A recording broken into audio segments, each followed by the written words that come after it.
Hi friends, welcome to ఇంటి బంధాలు Telugu YouTube channel. ముందుగా ఈ వీడియోకి లైక్ చేయండి.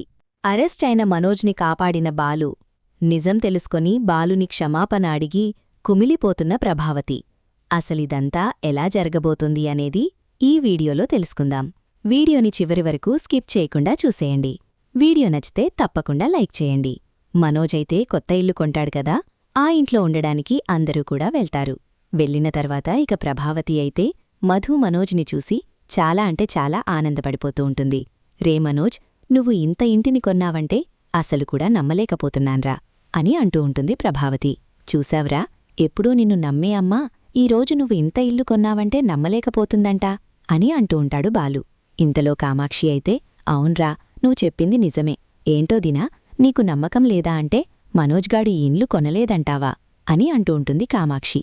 ఏదో మాట వరుసకంటే మీ ఇద్దరేంటి దాన్నే పట్టుకొని ఊగుతున్నారు అని అంటూ ఉంటుంది ప్రభావతి. అప్పుడే ఇంక రోహిణికి ఒక ఫోన్ అయితే వస్తుంది. ఫోన్ రావడంతో పక్కకు వెళ్లి రోహిణి అయితే మాట్లాడుతూ ఉంటుంది. అప్పుడే ఇక రోహిణి అలా టెన్షన్ పడుతూ మాట్లాడుతూ ఉండగా మనోజ్ అయితే చూసి రోహిణి దగ్గరికి వెళ్లి, ఏంటి రోహిణి, ఏమైంది, ఎందుకలా కంగారు పడుతున్నావు అని అడుగుతూ ఉంటాడు. బ్యాంకు వాళ్లు ఫోన్ చేశారు మనోజ్ అని అంటూ ఉంటే, అవునా, ఏమన్నారు, లోన్ ఎప్పుడిస్తారంట అని అడుగుతూ ఉంటాంటే అప్పుడే ఇక రోహిణి, మనం 3 కోట్లకి ఇల్లుని లోనికి పెట్టుకున్నాం కదా, కాని ఇంటిమీద 3 కోట్లు ఇవ్వరట, 2 కోట్లన్నర ఇస్తారట అని అనంగానే, అవునా, మరి మిగతా 50 లక్షలెక్కడ్నుంచి తీసుకొద్దాము అని అంటూ ఉంటాడు మనోజైతే. అప్పుడే ఇక మనోజ్ అన్న మాటలకి రోహిణి, అదే నాకర్థం కావడం లేదు, ఏం చెయ్యాలో తెలియడం లేదు అని రోహిణి అంటూ ఉంటుంది. అప్పుడే మనోజ్, ఏముంది, మీ మలేషియా మావయ్యకి ఫోన్ చెయ్యి, డబ్బులడుగు, ఎలాగో లోను మనమే కట్టుకుంటాం కదా, మిగతా పైన 50 లక్షలు ఆయనే ఇస్తాడులే అని అంటూ ఉంటాడు మనోజైతే. అప్పుడే ఒక్కసారి రోహిణి షాక్ అయిపోతుంది. వామ్మో, మనోజేంటి నన్ను డబ్బులు తీసుకురమ్మంటున్నాడు, ఇప్పుడేం చెయ్యాలి అని ఆలోచిస్తూ ఉంటుంది రోహిణి. మనోజ్, అసలే మా నాన్న ఇప్పుడు జైల్లో ఉన్నాడు, మా మలేషియా మావయ్య దగ్గరికి కూడా అంత డబ్బు ఉండదు, ఎందుకంటే మా నాన్న ఆస్తిని కూడా జప్తు చేసుకున్నారు కదా, మా నాన్న జైల్లో నుంచి బయటికి వస్తే కాని ఆస్తులివ్వరు, మా నాన్నకి వాళ్ళ దగ్గర అంత క్యాష్ ఉండదు, నాకొక ఐడియా వచ్చింది మనోజ్ అని అంటూంటే, ఏంటి చెప్పు రోహిణి అని అడుగుతూంటాడు మనోజైతే. ఏం లేదు, మనం ఎలాగో ఇప్పుడు ఆ ఇంట్లో ఉండము, ఇక్కడే కదా ఉండేది, ఆ ఇంటిని అమ్మేసి నీ వాటా డబ్బులు నీకివ్వమను, ఎవరు వాటా డబ్బులు తీసుకుని వాళ్ళు వెళ్ళిపోతారు అని అంటూ ఉంటుంది రోహిణి అయితే. అవును కదా, ఇల్లుంది కదా, మర్చిపోయాను, ఆ ఇంటిని అమ్మేసి నా వాటా ఇవ్వమంటాను, ఎలాగో పెద్ద ఇంట్లోనే ఉంటున్నాం కాబట్టి మా అమ్మ మా నాన్న నాతో పాటు ఉంటారు, వాళ్లేమో వాళ్ళ భార్యల్ని తీసుకుని ఇక్కడొక చోటికి వెళ్ళిపోతారులే అని అంటూ ఉంటాడు మనోజైతే. అప్పుడే ఇక రోహిణి, అవును మనోజ్, నువ్వన్నది కూడా కరెక్టే, పద వెళ్ళి అడుగుదాము అని అంటూ ఇక రోహిణి అయితే మనోజ్ని తీసుకుని సత్యం వాళ్ల దగ్గరికైతే వస్తుంది. అప్పుడే ఇక మనోజైతే అంటూ ఉంటాడు, నాన్నా, నిన్నొక విషయం అడుగుతాను, ఏమీ అనుకోవద్దు అని అంటూ ఉంటాడు ముందు మనోజైతే. ముందదేంటో అడగరా, అనుకోవాలో లేదో నేనేనేం చెప్తాను అని అంటూ ఉంటాడు సత్యం. ఏం లేదు నాన్నా, ఈ ఇంటికి బ్యాంకులోని పెట్టాము, అది 2,50 లక్షలు మాత్రమే ఇస్తాను అంటున్నారు, కాని ఇప్పుడు మాకు 3 కోట్లు కావాలి, అందుకని ఎలాగో ఇంట్లోకి మనం షిఫ్ట్ అయిపోతాము, నువ్వు అమ్మ మాతో పాటు ఇక్కడే ఉంటారు, అందుకనే ఉన్న ఇంటిని అమ్మేసి ఎవరు వాటా వాళ్ళకి ఇచ్చేయండి, నా వాటా డబ్బులు నాకిచ్చేస్తే అప్పుడు నేను చక్కగా ఈ ఇంటికి మొత్తం కూడా కట్టేసుకుంటాను అని అంటూ ఉంటాడు మనోజ్. అయితే ఆ మాట విని ఒక్కసారి అందరూ కూడా షాక్ అయిపోతూ ఉంటారు. అంటే వీళ్ళు మనతో పాటు ఉండరా అని అంటూ ఉంటాడు సత్యం. అప్పుడే ఇక ఆ మాట విని, ఏంటండి మీరు, వాళ్ళు వీళ్లతో పాటు ఎలా ఉంటారు, ఇది మన సొంతంగా కొనుక్కున్న ఇల్లు, వాళ్ళింట్లో అసలు వాళ్ళు ఎలా ఉంటారు అని అడుగుతూ ఉంటుంది ప్రభావతి. నువ్విక్కడికి రమ్మని మమ్మల్ని బ్రతిమిలా అన్నా కూడా మేము రాములే అమ్మా, మేమంత సిగ్గు లేకుండా లేము, మాక్కూడా ఆత్మాభిమానం ఉంది, మేమేమన్నా మనోజ్ లాంటి వాళ్ళమనుకుంటున్నావా ఏంటి అని రవి అయితే అంటాడు. అప్పుడే శృతి కూడా, భలేగా చెప్పావు రవి, అయినా అంత సిగ్గు లేకుండా వీళ్లు కొనుక్కున్న ఇంటికి మనం ఎలా వస్తామో అని చెప్తూ ఉంటుంది శృతి. అయితే మేము కూడా అంతే అని అంటూ ఉంటుంది మీనా.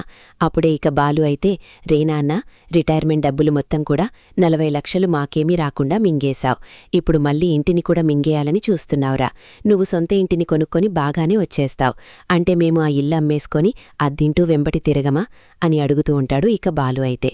అప్పుడే ఇక సత్యం, రే నువ్వాగు, ఈ ఇల్లు నాది కాదు మీ అమ్మది, మీ అమ్మని అడుగు, మీ అమ్మ ఏం చెప్తే అదే చెయ్యి అని అంటూ ఉంటాడు సత్యం. సత్యం. అప్పుడే ఇక బాలు అయితే, అమ్మ ఏం చెప్తుంది నాన్న, అమ్మ కూడా అమ్మేసి వీడి వాటా వీడికిచ్చేద్దాము, లేకపోతే మా ఇద్దరి వాటాలు కూడా ఇచ్చేద్దాము అంటుంది అని అంటూ ఉంటాడు బాలు. ఎలా కనిపిస్తున్నానురా నీ కంటికి? అంత ఆలోచన లేకుండా కనిపిస్తున్నానా? రే ఏంట్రా నువ్వు, మనోజ్ అలా మాట్లాడుతున్నా ఆ ఇంటిని అమ్మే ప్రసక్తి లేదు. నువ్వు ఇంటిని కొనుక్కోవాలంటే వేరే దారి ఏదన్నా వెతుక్కో డబ్బుల కోసం, అంతే తప్ప ఉన్న ఇంటిని కదల్చడానికి నేను ఒప్పుకోను అని చెప్పేస్తుంది ప్రభావతి. అది కాదమ్మా, బయట అప్పు తీసుకొస్తే బోల్డని వడ్డీ అవుతుంది కదా అని అంటూ ఉంటాడు మనోజ్. అయితే అవ్వనివ్వరా, నువ్వు బానే సంపాదిస్తున్నావు కదా, త్వరలోనే అప్పు కూడా తీర్చేసుకుందువు, అంతే తప్ప ఇంటిని మాత్రం నేను అమ్మనివ్వను, అది మా నాన్న నాకు కట్న కానుకలుగా ఇచ్చిన ఇల్లు అని ప్రభావతి అయితే అంటూ ఉంటుంది. మీనా నన్నొక గిల్లు గిల్లు అని అంటూ ఉంటాడు బాలు. అప్పుడే ఇక మీనా అయితే గట్టిగా గిల్లుతుంది. అబ్బా నెప్పొస్తుంది మీనా, ఇది నిజమే, కల అనుకున్నాను. మా అమ్మావతి ఈ మనోజ్ గాడికి డబ్బులివ్వనని నువ్వెలాగో ఏడుస్తావో ఏడు అని చెప్పి తను అంత ధైర్యంగా సమాధానం చెప్పింది. ఏంటా అని ఒక్కసారి ఇది కలా నిజమా అనుకుని నిన్ను గిల్లమన్నాను, గట్టిగానే గిల్లావు. నెప్పొచ్చిందంటే ఇది నిజమే అమ్మా, నువ్వు త్యాగమూర్తివమ్మా, త్యాగమూర్తివి అని అంటూ ఇక బాలు అయితే చెప్తూ ఉంటాడు. రే అయినా పక్కనే కోటీశ్వరాలాంటి నీ భార్య ఉండగా మీ అమ్మని మీ నాన్న ఇల్లు అమ్మమని ఎందుకు చెప్తున్నావురా? ఏమ్మా రోహిణి, మీ నాన్న కోటీశ్వరుడు, అలాగే మలేషియాలో ఎక్కడో ఉంటాడు కదా, మీ మావయ్య మీ ఫర్నిచర్ షాప్కి 25 లక్షలు ఇచ్చినప్పుడు మీకు ఆ డబ్బులివ్వలేడు, ఒక్కగాని ఒక్క కూతురివి, ఏం చేసుకుంటారు కోట్ల ఆస్తి అని అంటూ ఉంటుంది కామాక్షి.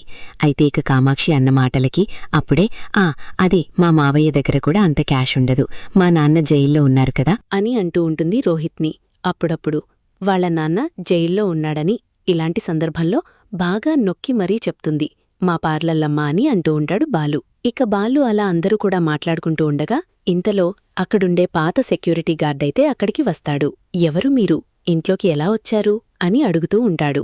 ఇంతకీ నువ్వెవరు, చూస్తుంటే సెక్యూరిటీ గార్డ్లో ఉన్నావే అని అంటూ ఉంటే, అవును నేనీ ఇంటికి సెక్యూరిటీ గార్డ్ని, లీవ్లో ఉన్నాను, ఈరోజే వచ్చాను, నేనొచ్చేసరికి ఇంటిని కబ్జా చేసేశారా అని అడుగుతూ ఉంటాడు. అతను ఏం మాట్లాడుతున్నావు నువ్వు, ఇంటిని కబ్జా చేయడమేంటి, 3 కోట్లు పెట్టి ఇల్లుని నేను కొనుక్కున్నాను అని అంటూ ఉంటే, ఏంటి ఇల్లుని మీరు 3 కోట్లకి కొనుక్కున్నారా, అసలు ఎవరమ్మారు మీకు అని అడుగుతూ ఉంటే, ఇంటివా ఓనరే అమ్మాడు, మాకు 3 కోట్లకమ్మి అతను అడ్వాన్స్ కూడా తీసుకున్నాడు, కావలసి ఉంటే మీ ఇంటి ఓనర్కి ఫోన్ చేసి కనుక్కో అని మనోజ్ అయితే అంటాడు. అప్పుడే ఇక సెక్యూరిటీ గార్డైతే, అయ్యగారు అలా అమ్మేవాళ్లు కాదు కదా, మరి ఇంత ఇంటిని అయ్యగారు ఎలా అమ్మేశారు, అది కూడా ఇంత పెద్ద ఇంటిని, కనీసం 5-6 కోట్ల విలువైనా ఉంటుంది, 3 కోట్లకే తీసుకున్నానంటాడేంటి అతను, వీళ్లందరూ ఎవరు అసలు అని అనుకుంటూ భయపడుతూ సెక్యూరిటీ గార్డైతే అసలు ఓనర్కైతే ఫోన్ చేస్తాడు. ఇక అసలు ఫోనర్లు ఫోన్ లిఫ్ట్ చేయడంతో అంటూ ఉంటాడు సెక్యూరిటీ గార్డైతే, ఏంటి సార్, నేను 4 రోజులు లీవ్ పెట్టేసరికి మీరు ఇల్లమ్మేసుకున్నారా అని అంటూ ఉంటాడు. రే ఏం మాట్లాడుతున్నావురా నువ్వు, నీకేమైనా పిచ్చి పట్టిందా, నేనేంటి ఇల్లమ్మేయడమేంటి, ఎవరు చెప్పారు నీకు అని అడుగుతూ ఉంటాడతను. సార్ ఈ ఇంట్లో ఎవరో ఒక కుటుంబం ఉంది సార్, నేను వెళ్ళి ఎవరు మీరు, ఇంటిని కబ్జా చేశారా అని అడిగాను. అప్పుడు వాళ్లు చెప్పిన సమాధానమేంటో తెలుసా సార్, ఇల్లు మేము 3 కోట్లకి కొనుక్కున్నాము, వాళ్లకి అడ్వాన్స్ కూడా ఇచ్చేశాము, రేపో మాపో బ్యాంక్లోని తీరిపోయి రిజిస్ట్రేషన్ కూడా అయిపోతుంది అని అంటున్నారు సార్, నాకదే అర్థం కావడం లేదు అని అంటూ ఉంటాడు సెక్యూరిటీ గార్డైతే. అసలు ఎవరు నా ఇంట్లో ఉండి నా ఇంటిని కొన్నానని చెప్తున్న వెధవలెవరు, నేనిప్పుడే వస్తున్నాను ఫ్లైట్కి అని అంటూ ఉంటాడు అతనైతే. అప్పుడే రండి సార్ తొందరగా, మళ్ళీ వీళ్ళేం చేస్తారో అని నాకు భయంగా ఉంది అని సెక్యూరిటీ గార్డైతే చెప్తాడు. ఇక సెక్యూరిటీ గార్డు అసలు వీళ్ళెవరు, ఒక పక్క